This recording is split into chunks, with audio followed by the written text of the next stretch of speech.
In a final effort to allay Ford's fears, Sam had installed a new app on both their phones. He'd shown Ford how to share their locations. "You'll be able to see where I am, Dad." Ford tried it the first full day of the trip, but experienced such a rush of anxiety when he saw the little pulsing dot in the middle of the mountains, he vowed to leave it alone. He began playing Stormy Weather, then stopped abruptly as the song's minor chords made him well up. An old Delta blues tune lifted his mood. He stayed in Mississippi for another hour, working out the kinks in his mind by cycling back and forth through others' stories of love and loss. At 8, he rested the Strat back on its stand, switched off the amp and went for a shower. The day stretched ahead of him, gloriously free of any responsibility. They just closed a case, and for once there weren't any others piling up on his desk or anyone else's. His phone vibrated on the desk beside him. Heart pounding, he snatched up the phone, saw the name Sam, the rest of the text blurred. Was he okay? In hospital after a fall, homesick? In the Jag, Ford could be with him in under 3 hours if he canned it. But would an E-type be suitable for bringing a wounded boy home again? Better take the Discovery. He breathed out and berated himself. Read the message, then decide. "Climbing is awesome. Check this out." Relief surging through him as fast as the adrenaline just a moment earlier, Ford tapped the image attached to the text. Sam in an abseiling harness, a grin splitting his face. He tapped out a quick reply in 2 separate messages, making sure to follow his son's strictures on the correct way to text. "Punctuation is so formal. It's like you're an old person." "You rock. Ha ha." His phone buzzed a second later. "You funny man." Smiling, Ford shook his head, pleased to have Sam's approval, and congratulating himself for having learned that less was definitely more.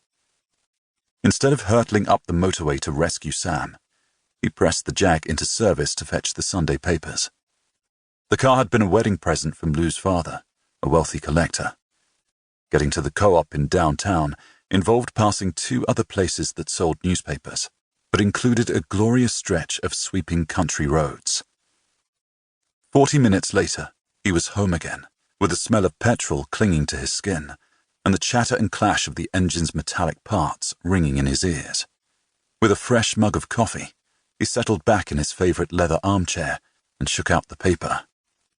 Ford had just reached the music reviews, which he always saved till last, when his phone rang.